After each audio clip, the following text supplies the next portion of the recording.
ठीक है सर।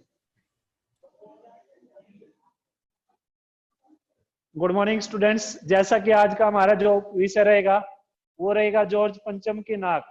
जो आपके पाठ्यक्रम में ये जो अन्य जो पुस्तक है पूरक पाठ्य पुस्तक कृति का, इससे ये आपका दूसरा अध्याय है जॉर्ज पंचम के नाक।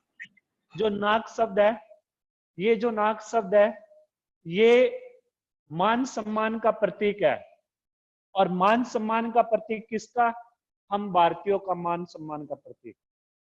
हम भारतीयों को जो विदेशी शासकों का आज भी क्या करते हैं, ज्यों का त्यों मान सम्मान करते हैं। जिस देश ने हम भारतीयों पर 200-250 वर्षों तक राज किया, उस देश के शासकों का आज भी हम ऐसे ही मान सम्मान करते हैं। हम अपने महापुरुषों का, हम उन शहीदों का, उन शहीद बालकों का जिन्होंने देश को आजाद कराने के लिए अपनी कुर्बानी दी, अपने जो प्राण है वो न्योछावर किए, उनका कोई मान सम्मान नहीं। लेकिन विदेशियों का आज भी मान सम्मान। इस चीज का भारतीय क्या करते हैं? विरोध करते हैं। ठीक है, ये एक थोड़ी सी जो समरी है, इसकी जो कहानी है, सारांश है, वो जान लीजिएगा। जॉर्ज पंचम की नाक एक व्यंग्यात्मक कहानी है। ठीक है, व्यंग्यात्मक। व्यंग्यात्मक क्या होता है? जब हम किसी पर कटाक्ष लगाते हैं, व्यंग्य करते हैं। ठीक है, अंग्रेजी में टोंट मारना, यही तो बोलेंगे, टोंट। टोंट लगा रहे हो आप तो। ठीक है, व्यंग्य करना। ठीक है, तो ये एक व्यंग्यात्मक कहानी है। इसमें सरकारी जो तंत्र है, भारतीय सरकारी तंत्र, भारतीय सरकारी तंत्र का मजाक उड़ाया गया। आवाज नहीं हुई बीच में। भारतीय सरकारी तंत्र का मजाक उड़ाया गया। हम जिस इंग्लैंड के गुलाम रहे, उसकी रानी के सम्मान के लिए भारतीय सरकार कैसे कैसे पापड़ बेलती है। ठीक है, कैसे कैसे पापड़ बेलती है, अपमानपूर्ण हरकतें करती है, और यह दिखाना इस कहानी का उद्देश्य है। सर्वप्रथम क्या है, जो इंग्लैंड की रानी एलिजाबेथ द्वितीय, मई, मई का अर्थ होता है विद देम, साथ में। ठीक है, जो इंग्लैंड की रानी एलिजाबेथ है वो इस महाद्वीप का दौरा करने वाली है। ठीक है, महाद्वीप क्या होता है? जिस द्वीप में बहुत सारे, जो जिसका क्षेत्रफल बहुत बड़ा होता है और वहां पर बहुत सारे देश निवास करते हो। ठीक है, ऐसे क्षेत्रफल को, ऐसी जगह को एक महाद्वीप का नाम दिया जाता है। महा का अर्थ होता है बहुत बड़ा। ठीक है, जो रानी एलिजाबेथ है वो इस महाद्वीप का दौरा करने वाली है। ठीक है, समझ आई बात? अब वो जो रानी एलिजाबेथ अपने पति के साथ महाद्वीप आने वाली है, महाद्वीप से मतलब है किस देश का दौरा करने वाले? भारत का, पाकिस्तान का और नेपाल का। अब रानी एलिजाबेथ के दर्जी के समक्ष एक समस्या है कि जब रानी एलिजाबेथ विदेशी दौरे पर जाएगी, यानी कि एशिया दौरे पर जाएगी, तो वो क्या पहनेगी? ये समस्या रानी एलिजाबेथ के दर्जी के समक्ष है। ठीक है, अब रानी एलिजाबेथ ने क्या किया? इस शाही दौरे के लिए क्या किया? एक 400 पाउंड का रंगीन रंग का जो था, ये क्या नाम है, रंगीन जो सूट था, वो उन्होंने बनवाया और वो पहनकर इस का क्या नाम है, इस द्वीप का दौरा करेगी। अब इसके लिए क्या था, जो रानी एलिजाबेथ के जो सेक्रेटरी थे, सचिव थे, वो एक तूफानी दौरा भारत करने वाले थे। वो तूफानी दौरा क्यों करने वाले थे? वो जायजा लेने वाले थे कि सब कुछ सिस्टम जो है वो ठीक ठाक है, सभी कुछ ठीक ठाक भी है। ठीक है, जब रानी एलिजाबेथ भारत के दौरे के लिए आएगी, भारत, पाकिस्तान और नेपाल दौरा करेगी, तो यहाँ का जो सब कुछ उनके लिए किसी प्रकार की कोई अड़चन ना हो, उन्हें किसी समस्या का सामना ना करना पड़े, ये सभी कुछ देखने के लिए उनके जो सचिव है इस एशिया द्वीप में आए, इस महाद्वीप का उन्होंने दौरा किया। अब रानी एलिजाबेथ के जो अंगरक्षक थे, जो बावर्ची थे, बावर्ची क्या होते हैं? रसोइये। जो बावर्ची थे वो सभी भी उन सभी से संबंधित जो कुछ भी घटना होती वो प्रतिदिन न्यूज़पेपर में छप जाया करती थी, और उनकी जो कटिंग थी, कतरने थी, वो हिंदुस्तान न्यूज़पेपरों में छपती थी। ठीक है, प्रतिदिन इस चीज से हम अवगत होते थे। समझ आई बात? तो स्टार्टिंग में जो पॉइंट बनेगा वो क्या बनेगा? रानी एलिजाबेथ का भारत आगमन। ये जो बातें मैंने बताई ये इसके अंदर आ जाए। अब जो दूसरा इसमें से पॉइंट अगर निकाल लेंगे तो वो क्या बन जाएगा? जॉर्ज पंचम की नाक का सवाल। अब जो जॉर्ज पंचम है वो इंग्लैंड के महान शासक रहे। ठीक है, और ये जो जॉर्ज पंचम है इनकी जो प्रतिमा है दिल्ली में स्थित है, और इनकी प्रतिमा पर नाक लगा हुआ है। जो पुलिस कर्मचारी है वो तैनात है, लेकिन फिर भी उनकी नाक प्रतिमा से, उनकी मूर्ति से जो नाक है वो पुलिस कर्मचारियों के होते हुए भी वहां से क्या होगी? चोरी होगी। अब भारतीय शासकों के समक्ष एक समस्या खड़ी होगी कि अगर रानी एलिजाबेथ इस रास्ते से चली गई जिस रास्ते पर जॉर्ज पंचम की प्रतिमा है, और अचानक से रानी एलिजाबेथ का जो ध्यान है वो जॉर्ज पंचम की प्रतिमा की ओर गया, तो हम सभी का जो क्या है? अपमान होगा। ठीक है, समझ आए बात? ये एक भारतीय जो सरकारी तंत्र है इसका एक मजाक उड़ाया गया, वो बताऊंगा आपको। ठीक है, उनके समक्ष ये समस्या है, तो उन्होंने क्या किया? इस समस्या का निराकरण करने के लिए एक जो ड्राइंग मास्टर है मोतीलाल, उन्हें बुलाया। ये जो ड्राइंग मास्टर है ये वैसे तो कलाकार है लेकिन पैसे से लाचार है, ये क्वेश्चन बन सकता है। अब ये बात क्यों कही है? ये बात इसलिए कही कि वो जो ड्राइंग मास्टर थे वास्तव में देखा जाए तो वो कोई कलाकार नहीं थे। ठीक है, लेकिन कलाकार के रूप में वो थोड़ा सा क्या करते थे? वो अपना एक व्यवसाय कर रहे थे, उनका एक ये छोटा मोटा व्यवसाय था, और इस तरह से वो क्या करते थे? पैसे से लाचार थे, वो सरकारी खजाने का दुरुपयोग अच्छी प्रकार से करना जानते थे, और उनके मन में एक इच्छा थी कि सरकारी खजाने का अच्छे से दुरुपयोग किया जा सके। अब उन्हें बुलाया गया। बुलाने पर क्या हुआ? जो भारतीय शासक थे उन्होंने समस्या रखी, तो उन्होंने क्या कहा कि ऐसा कीजिए कि ये जो प्रतिमा है, इस प्रतिमा से संबंधित जो पत्थर है ये किस जगह से आया, उस पत्थर से ये प्रतिमा किस जगह से आई, तो पुरातत्व विभाग में इसका पूरा का पूरा रिकॉर्ड मिलेगा, इसकी फाइल मिलेगी इससे रिलेटेड, ये प्रतिमा किस जगह से आई है। तो अगर पुरातत्व विभाग में जाकर फाइलों को खंगाला जाए और वहां से रिकॉर्ड मिल जाता है तो नाक की समस्या का निराकरण हो जाए। समझ आई? अब क्या किया? ये पूरा का पूरा जो कार्य भार, पूरी रिस्पॉन्सिबिलिटी उस ड्राइंग मास्टर को सौंप दी उन्होंने। ठीक है, पुरातत्व विभाग को के पास गए, वहां पर फाइलों को खंगाला गया, लेकिन वहां पर सब कुछ हजम था। हजम से मतलब है कि सभी कुछ रिकॉर्ड खत्म था, उस मूर्ति से रिलेटेड कोई भी रिकॉर्ड नहीं था। ठीक है, तो ये समस्या उन्होंने आकर भारतीय शासकों को बताई, जो हमारे प्रशासनिक अधिकारी हैं। ठीक है, उन्हें बताई कि ऐसे ऐसे इस समस्या का निराकरण नहीं हो सकता। तो फिर उनके सामने ये समस्या खड़ी हुई, उन्होंने उन्हें रिक्वेस्ट की आप जैसे भी हो इस समस्या का निराकरण करें।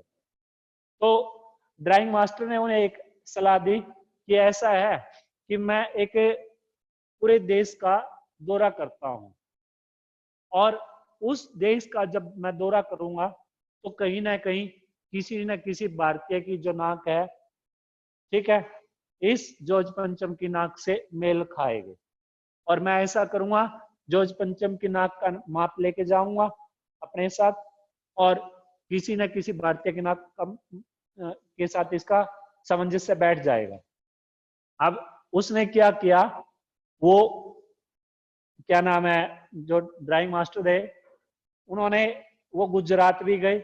गुजरात में उन्होंने सरदार वल्लभ, ये क्या नाम है, गांधी जी की, अन्य जो भारतीय जो स्वतंत्र सेनानी थे, जिन्होंने देश को आजाद कराने में अपना महत्वपूर्ण योगदान दिया, हर एक क्षेत्र से गुजरात भी गए, उत्तर प्रदेश भी गए। उत्तर प्रदेश में चंद्रशेखर की मूर्ति से अन्य जो हमारे स्वतंत्र सेनानी थे, उनकी मूर्तियों की नाक से उन्होंने तालमेल बैठाने की कोशिश की, लेकिन फिर भी तालमेल नहीं बैठ पाया। क्यों नहीं बैठ पाया? क्योंकि हम जो हमारे भारतीय थे, भारतीय महापुरुष थे, उनका जो कद था वो ज्यादा था। ज्यादा से मतलब है, उन्होंने अपने देश को आजाद कराने के लिए अपना सब कुछ न्योछावर कर दिया था। ठीक है, समझ आई? उनका रिस्पेक्ट जॉर्ज पंचम के मान सम्मान से कहीं ज्यादा था।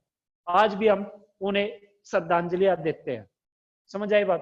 तो इस तरह से ये उधर भी गए, क्या नाम, पंजाब में भी गए, लेकिन पंजाब में लाला लाजपत राय की प्रतिमा से, अन्य जो हमारे शहीद महापुरुष हैं, उनसे बातचीत और उनकी प्रतिमा को खंगाला गया, लेकिन फिर भी वो मिले नहीं। अंत में क्या किया उन्होंने, भारतीय शासकों के पास आए दिल्ली में। ठीक है, तो दिल्ली में आने पर उन्होंने क्या किया, ये समस्या रख दी कि देखो ऐसा है, ये जो है समस्या, इसका निराकरण नहीं किया जा सकता। अब उनके सामने फिर से टेंशन, तो उन्होंने क्या किया, दिल्ली वालों ने उन्हें फिर से उससे जिम्मेवारी सौंपी, और इस पर उन्होंने क्या किया, दिल्ली का काया पलट कर दिया। दिल्ली का काया पलट से मतलब है, जहां पर गड्ढे थे सड़कों में, उन गड्ढों को भर दिया। जहां सड़कें टूटी फूटी थी, वहां पर उन्हें जिंदा किया गया, निर्माण कर दिया गया। यानी कि बूढ़ी सड़कों में फिर से जवानी आ गई। फिर से जवानी आने से मतलब है, उन्हें तरोताजा कर दिया, नया बना दिया। सड़कों के किनारों पर जो पेड़ पौधे थे वो लगा दिए गए। जिस तालाब में काई भरी हुई थी, उस तालाब के काई को साफ किया गया। ठीक है, और वहां पे साफ स्वच्छ पानी भर दिया। और अंत में क्या हुआ, उन्होंने उस मास्टर को ये समस्या का जो निराकरण करने के लिए कहा, तो उन्होंने क्या किया, उन्होंने एक सलाह दी कमेटी को कि आप ऐसा करो, क्यों न किसी भी भारतीय की जो जिंदा नाक है, किसी भी जिंदा भारतीय की जिंदा नाक इस प्रतिमा पे लगा दी जाए। और उसके आसपास क्या करेंगे, उसके आसपास ताजा पानी रखेंगे, ताकि जो नाक है वो सूख न पाए, एहसास ना हो कि ये जिंदा नाक जॉर्ज पंचम की प्रतिमा पर लगी है। ठीक है, समझ आई बात? अब ये खबरें न्यूज़पेपर में छप गई। न्यूज़पेपर में छपी तो भारतीयों ने, जो भारत देश के निवासी थे, उन्होंने इस चीज का विरोध किया। कोई भी नेता कहीं पर कोई रिबन काटने के लिए नहीं गया, किसी समारोह में नहीं गया शामिल होने के लिए। ठीक है, कोई किसी के आगमन के लिए नहीं गया। समझ आई बात? और कहीं पर भी कोई भी गतिविधि नहीं हुई, विरोध किया गया। समझ आई बात? वो विरोध किसका था? वो विरोध था जॉर्ज पंचम का, रानी एलिजाबेथ का और भारतीयों का, जिन्होंने उनके मान सम्मान के लिए इतना पैसा खर्च किया। ठीक है, उन्हें इतना मान सम्मान दिया। ये पूरी जो कहानी है, ये इस जॉर्ज पंचम की नाक जो कहानी है, व्यंग्यात्मक कहानी, ये ऐसे घूमती है पूरी की पूरी, जो इसका सारांश है। ठीक है भाई, समझ आई? तो शुरू करते हैं इसे। देखिए, यह बात उस समय की है जब इंग्लैंड की रानी एलिजाबेथ द्वितीय मई अपने पति के हिंदुस्तान पधारने वाली थी। मई का अर्थ होता है साथ में, विधि बोलते होंगे। ठीक है, अखबारों में उनकी चर्चा हो रही थी। रोज लंदन के अखबारों से खबरें आ रही थी कि शाही दौरे के लिए कैसी कैसी तैयारियां हो रही हैं। शाही दौरा क्या होता है?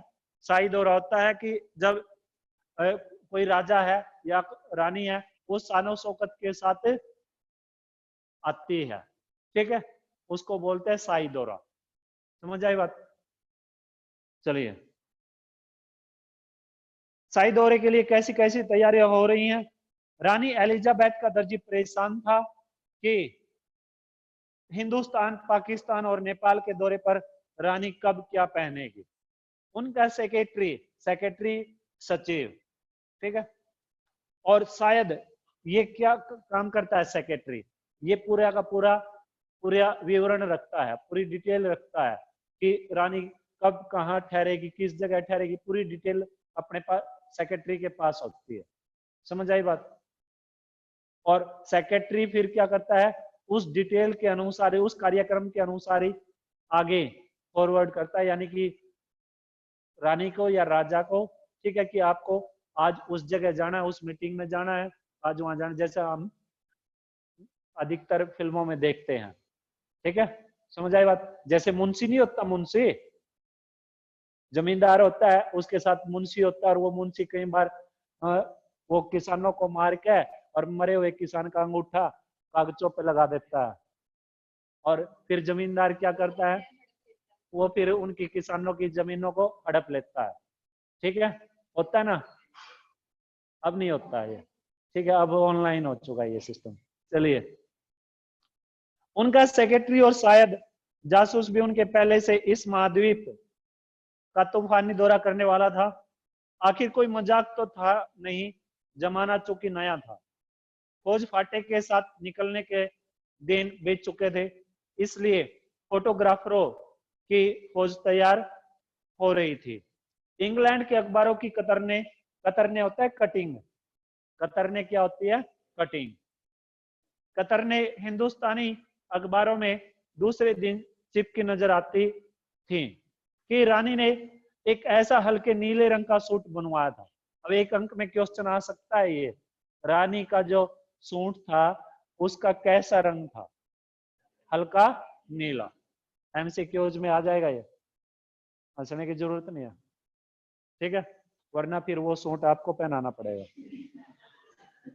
चलिए, जिसका रेशमी कपड़ा हिंदुस्तान से मंगवाया गया है, कि करीब 400 पाउंड खर्चा उस सूट पर आया। अब ये क्वेश्चन भी आ सकता है कि वो जो नीले रंग का सूट था या रानी एलिजाबेथ का जो सूट था, उस पर कुल खर्चा कितना आया? 400 पाउंड, 450, 500, 550 ऑप्शन में आ जाएंगे।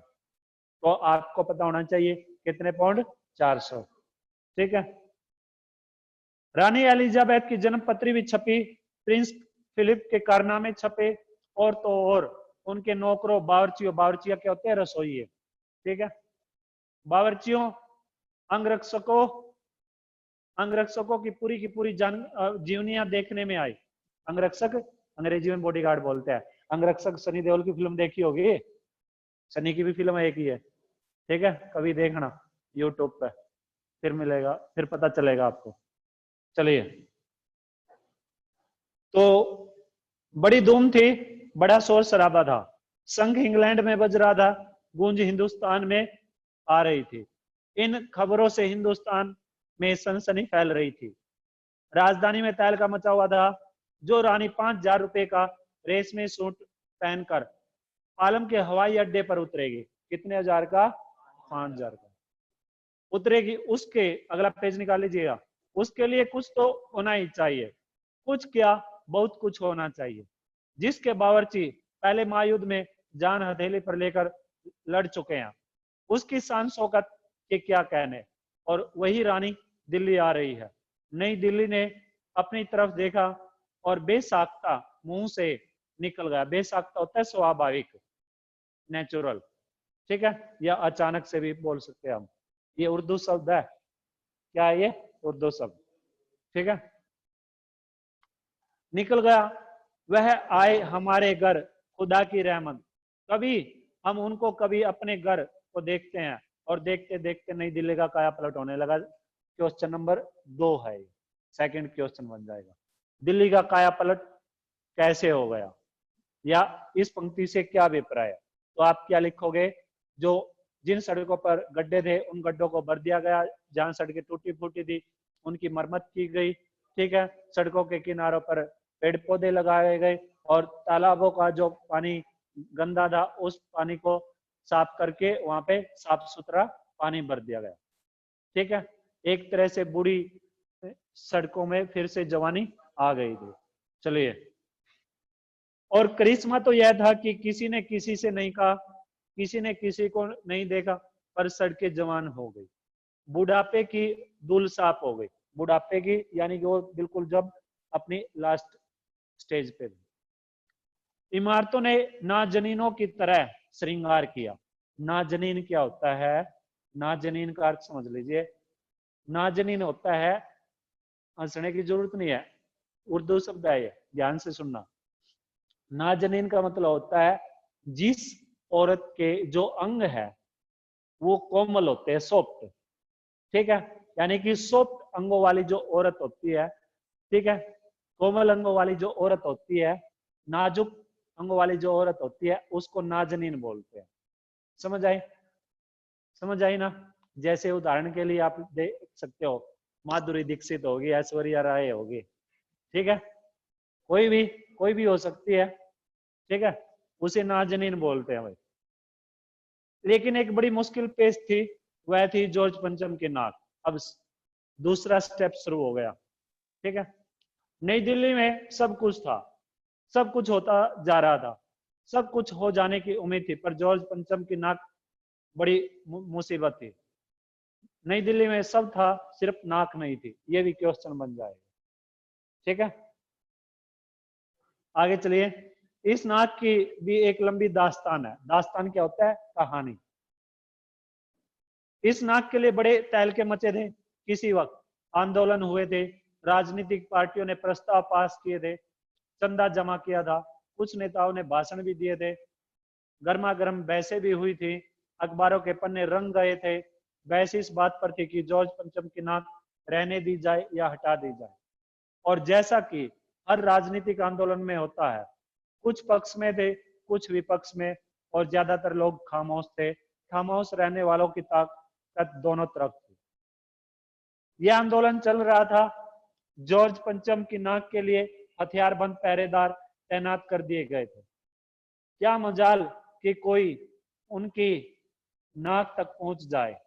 हिंदुस्तान में जगह जगह ऐसी नाकें खड़ी थी, और जिन तक लोगों के हाथ पहुंच गए उन्हें शानो शौकत के साथ उतारकर अजायब घरों में पहुंचा दिया गया। अजायब घर क्या होता है? अंग्रेजी में म्यूजियम हॉल बोलते हैं, यानी कि संग्रहालय, जहां पर पुरानी चीजों को एकत्रित करके सुरक्षित रखा जाता है।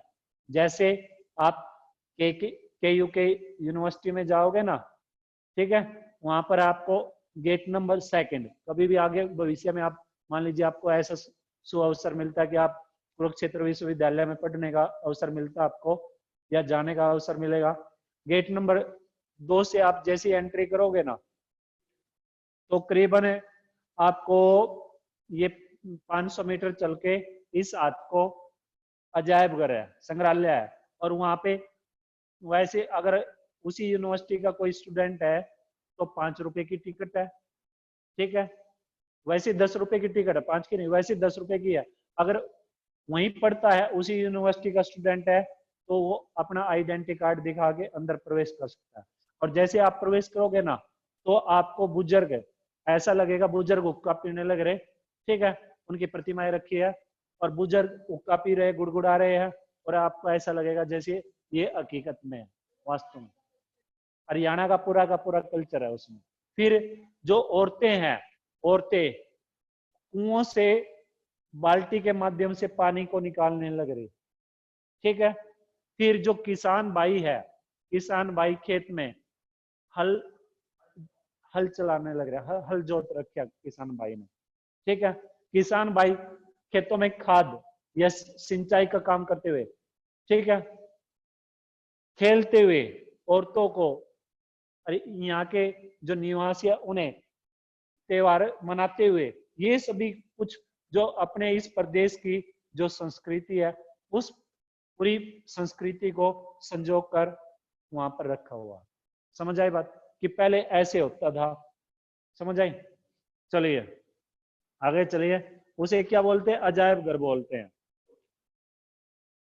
कहीं कहीं तो शाही लाटों की नाकों के लिए गुरीला युद्ध होता रहा। अब एसएस का क्वेश्चन आ गया।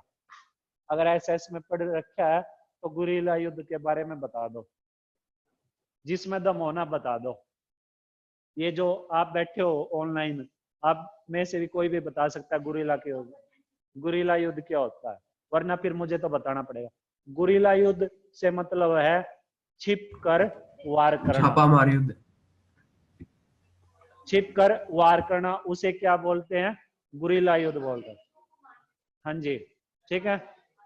चलिए इतना जान लीजिए, गुरीला का मतलब है छिप कर वार करना। समझ आई बात। चलिए आगे चलिए। उसी जमाने में यह हादसा हुआ, इंडिया गेट के सामने वाले जॉर्ज पंचम की लाट की नाक एकाएक गायब होगी। एकाएक अचानक से। हथियारबंद पहरेदार अपनी जगह तैनात रहे, गश्त लगती रही और लाट की नाक चली गई। रानी आए और नाक न हो, एकाएक परेशानी बढ़ी, बड़ी सरगर्मी शुरू हुई। देश के खैर खवाओं, खैर खवा कौन होते हैं? जो बला चाहने वाले होते हैं, ठीक है, उन्हें बोलते हैं खैर खवा, उर्दू शब्द है। कि एक मीटिंग बुलाई गई और मसला पेश किया गया कि क्या किया जाए। वहां सभी सहमत थे कि अगर यह नाक नहीं है तो हमारी भी नाक नहीं रह जाएगी। अगला पेज निकाल लीजिएगा। उच्च स्तर पर मशवरे हुए। मशवरे होता है सलाह करना, एडवाइस लेना एक दूसरे की, विचार विमर्श, तर्क वितर्क चलना, ठीक है। दिमाग खरोंचे गए। दिमाग खरोंचना यानी कि सभी के दिमागों से उसके संदर्भ में अलग अलग विचारों को लेना, ठीक है। ऐसा हो सकता है, ऐसा हो सकता है। जैसे मान लीजिए मैं आपको कोई समस्या देता हूं, आपके समक्ष कोई समस्या रखता हूं और आप सभी की राय ली जाए उसमें कि इस समस्या का निराकरण कैसे किया जाए। यदीप अपने तरीके से उस समस्या का निराकरण करता है, आदित्य अपने तरीके से, तनु अपने से, तरुण अपने से, ठीक है, उसको बोलते हैं दिमाग खरोचना। समझ आई बात। आगे चलिए। कि हर हालत में इस नाक का होना बहुत जरूरी है। यह तय होते ही एक मूर्तिकार को हुक्म दिया गया कि वह फौरन दिल्ली में हाजिर हो। मूर्तिकार यूं तो कलाकार था पर जरा पैसे से लाचार था। ये क्वेश्चन मैंने आपको पहले ही बता दिया। आते ही उसने हुकाम कौन होते हैं? जो आदेश देने वाले होते हैं, अंग्रेजी में ऑर्डर देने वाले जो होते हैं, ठीक है, शासक वर्ग। हुकामों के चेहरे देखे, अजीब परेशानी थी उन चेहरों पर। कुछ लटके, कुछ उदास और कुछ बदहवास थे। बदहवास यानी कि परेशान।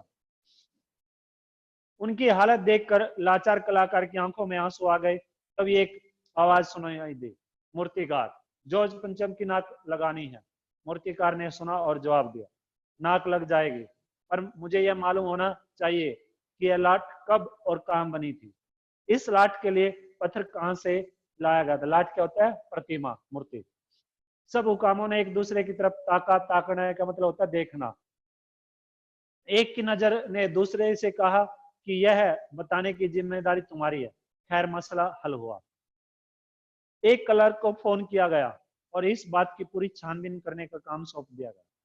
पुरातत्व विभाग की फाइलों के पेट चीरे गए, यानी कि पेट चीरने से मतलब है उनको खंगालना, फाइंड आउट करना, उनमें देखना, पूरा रिकॉर्ड अच्छे से जांच पड़ताल करना, रिकॉर्ड की जांच पड़ताल करना। चलिए छानबीन करने का ये आगे देखिए।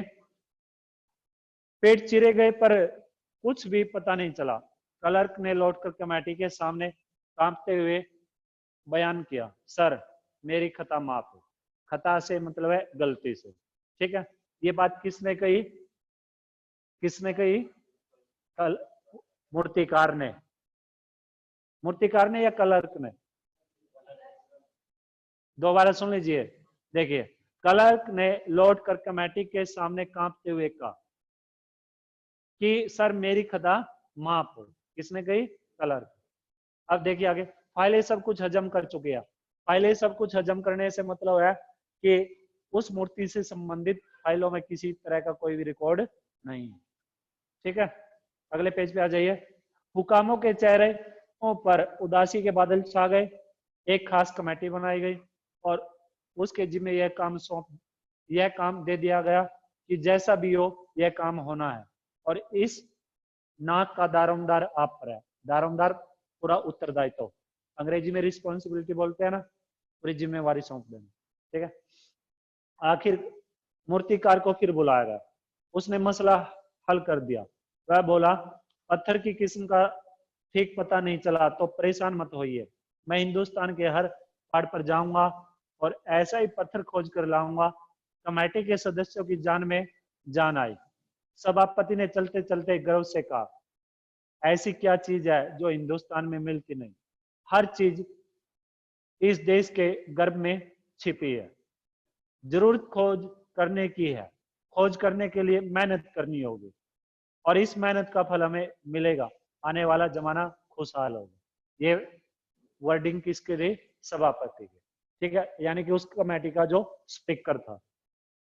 ठीक है, यह छोटा सा भाषण फौरन अखबारों में छप गया।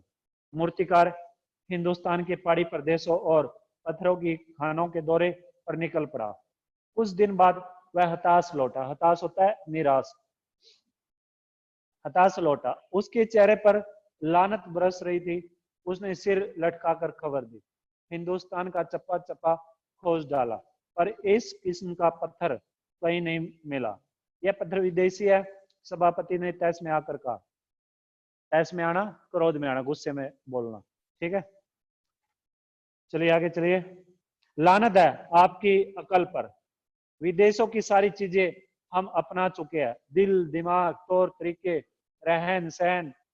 जब हिंदुस्तान में बाल डांस तक मिल जाता है तो पत्थर क्यों नहीं मिल सकता? बाल डांस से मतलब है विदेशी नृत्य। बाल डांस से अभिप्राय है विदेशी नृत्य, विदेशी डांस जो होता है। ठीक है, फॉरेन कंट्रियों में जो डांस होता है, लुंगी डांस है, जो भी है, उस डांस को बोलते हैं बाल डांस। समझ आई बात? ठीक है, कभी देखा आपने? किया है कभी ये बाल डांस? किया करो। ठीक है, चलिए। वैसे आवाज नहीं भाई, चलिए आगे चलिए।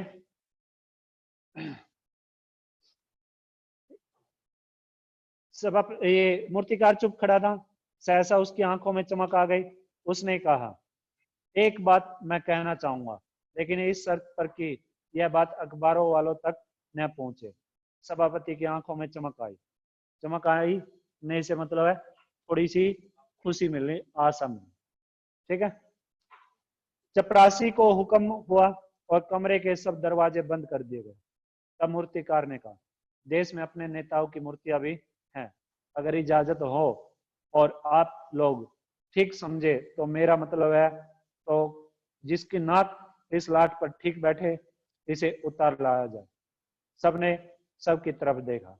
सबकी आंखों में एक अक्सर की बदहवासी के बाद खुशी तैरने लगी। सभापति ने धीमे से कहा, लेकिन बड़ी होशियारी से, और मूर्तिकार फिर देश दौरे पर निकल पड़ा। जॉर्ज पंचम की खोई हुई नाक का नाप उसके पास था। दिल्ली में वह बंबई पहुंचा। दादाभाई नौरोजी, गोखले, तिलक, शिवाजी, कौशजी, जहांगीर, सबकी नाकें उसने टटोली, नापी और गुजरात की ओर भागा।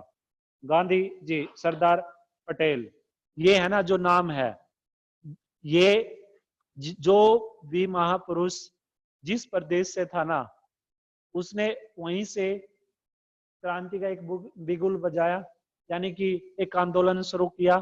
किसके प्रति? अंग्रेजों के प्रति, अंग्रेजों के खिलाफ, ताकि देश को क्या करे? आजाद करे। ठीक है, उन्होंने अपना वहीं से योगदान दिया। जैसे पंजाब से लाला लाजपत राय, सुखदेव, भगत सिंह, राजगुरु, इन्होंने किया। और यहाँ से क्या नाम है, उत्तर प्रदेश से जैसे चंद्रशेखर आजाद थे, गुजरात से जैसे सरदार वल्लभ भाई पटेल थे, गांधी जी थे। ठीक है, तो सरदार पटेल, विठल भाई पटेल, महादेव देसाई की मूर्तियों को परखा और बंगाल की ओर चला। बंगाल से जो क्रांति का बिगुल बजाया वो थे गुरुदेव रविंद्रनाथ, सुभाष चंद्र बोस, राजा राम मोहन राय आदि को भी देखा, नाप जोक की और बिहार की तरफ चला। ठीक है भाई, चलिए अदिति आप पढ़िए आगे। चलिए, बिहार होता हुआ उत्तर प्रदेश की ओर आया चंद्रशेखर आजाद, बिस्मिल मोतीलाल नेहरू। चलिए, मदन मोहन मालवीय की लाटों के पास गया, घबराहट में मद्रास भी पहुंचा, सत्यमूर्ति को भी देखा और मैसूर, केरल आदि सभी प्रदेशों का दौरा करता हुआ पंजाब पहुंचा। लाला लाजपत राय और भगत सिंह की लाटों से भी सामना हुआ। आखिर दिल्ली पहुंचा और उसने अपनी मुश्किल बयां की। पूरे हिंदुस्तान की परिक्रमा कराया, सब मूर्तियां दिखाया, सबकी नाकों का नाप लिया, पर जॉर्ज पंचम की इस नाक से सब बड़ी निकली। सुनकर सब हताश हो गए और झुंझलाने लगे। मूर्तिकार ने ढाढ़स बांधते हुए आगे कहा, ढाढ़स बांधना, इसमें बिंदु लगा लेना, ढाढ़स होता है, ढाढ़स होता है, ढाढ़स बांधने से मतलब ये मुहावरा है, धैर्य में लेना, यानी किसी को विश्वास में लेना, कॉन्फिडेंस में लेना। ठीक है, किसी को कॉन्फिडेंस में लेना। सुना है कि बिहार सेक्रेटरिएट के सामने सन 42 में शहीद होने का मतलब होता है सचिवालय, हिंदी में इसको सचिवालय बोलते हैं।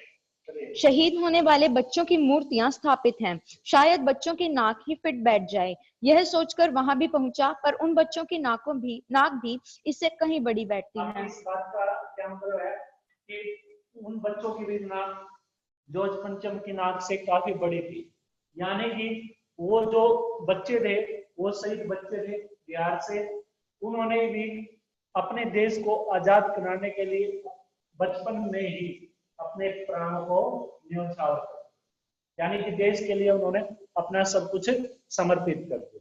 वो मृत्यु को प्राप्त हो ताकि देश खुश हो और इस क्या नाम है, अंग्रेजों से इसे मुक्ति मिले, आजादी। ठीक है, अब उन बच्चों का जो मान सम्मान था वो भी जॉर्ज पंचम से मेल नहीं खाता था। जॉर्ज पंचम का मान सम्मान क्या था, बच्चों के मान सम्मान से बिल्कुल ही कम था, क्योंकि आज भी उन बच्चों को हम क्या करते हैं, श्रद्धांजलियां देते हैं। आज भी उनको इतिहास में कहीं ना कहीं नाम है जिन्होंने भारत देश को आजाद कराने के लिए अपना महत्वपूर्ण योगदान। जैसे कई बार हम फिल्मों में, वो फिल्म नहीं देखी आपने सनी देओल की, उसमें अमरीश पुरी भी होता है और अमरीश पुरी बीमार होते हैं और उधर जाके क्या करते हो, बोलते हैं हॉस्पिटल में दाखिले के लिए, एडमिशन लेने के लिए कि एंट्री हो सके, और वो क्या बोलते हैं अमरीश पुरी सनी को, आप ये ताम्र पत्र लेके जाइए और दिखाइए डॉक्टर को कि, और ये बोलिए कि मैंने गांधी जी के साथ उसमें आंदोलन में भाग लिया था, गांधी जी के साथ चले हम, गांधी जी के जो गांधी जी के साथ भी चले वो भी स्वतंत्र सेनानी। समझ आई बात? चलिए आप अब बताइए मैं क्या करूं। राजधानी में सब तैयारियां थी, जॉर्ज पंचम की लाट को मल मल कर नहलाया गया था, रोगन लगाया गया था, सब कुछ हो चुका था, सिर्फ नाक नहीं थी। बात फिर बड़े हुक्मों तक पहुंची, बड़ी खलबली मची। अगर जॉर्ज पंचम के नाक न लग पाई तो फिर रानी का स्वागत करने का क्या मतलब? यह तो अपनी नाक कटाने वाली बात हुई। लेकिन मूर्तिकार पैसे से लाचार था, यानी हार मानने वाला कलाकार नहीं था। एक हैरत अंगेज ख्याल उसके दिमाग में कौंधा और उसे पहली शर्त दोहराई। जिस कमरे में कमेटी बैठी हुई थी उसके दरवाजे फिर बंद हुए और मूर्तिकार ने अपनी नई योजना पेश की। चूंकि नाक लगाना एकदम जरूरी है, इसलिए मेरी राय है कि 40 करोड़ में से कोई एक जिंदा नाक काटकर लगा दी जाए। बात के साथ ही सन्नाटा छा गया। कुछ मिनटों की खामोशी के बाद सभापति ने सबकी तरफ देखा। सबको परेशान देखकर मूर्तिकार कुछ अचकचाया और धीरे से बोला, आप लोग क्यों घबराते हैं? यह काम मेरे ऊपर छोड़ दीजिए। नाक चुनना मेरा काम है, आपके सिर्फ इजाजत चाहिए। कानाफूसी हुई और मूर्तिकार को इजाजत दे दी गई। अखबारों में सिर्फ इतना छापा गया कि नाक का मसला हल हो गया है और राजपथ पर इंडिया गेट के पास वाली जॉर्ज पंचम की लाट के नाक लग रही है। नाक लगने से पहले फिर हथियारबंद पहरेदारों की तैनाती हुई। मूर्ति के आसपास का तालाब सुखाकर साफ किया गया, उसकी रवाब निकाली गई और ताजा पानी डाल दिया गया ताकि जो जिंदा नाक लगाई जाने वाली थी वह सूखने न पाए। इस बात की खबर जनता को नहीं थी। यह सब तैयारियां भीतर भीतर चल रही थी। रानी के आने का दिन नजदीक आता जा रहा था। मूर्तिकार खुद अपने बताए हल से परेशान था। जिंदा नाक लाने के लिए उसने कमेटी वालों से कुछ और मदद मांगी, वह उसे दी गई, लेकिन इस हिदायत के साथ ही एक खास दिन हर हालत में नाक लग जानी चाहिए। और वह दिन आया। जॉर्ज पंचम से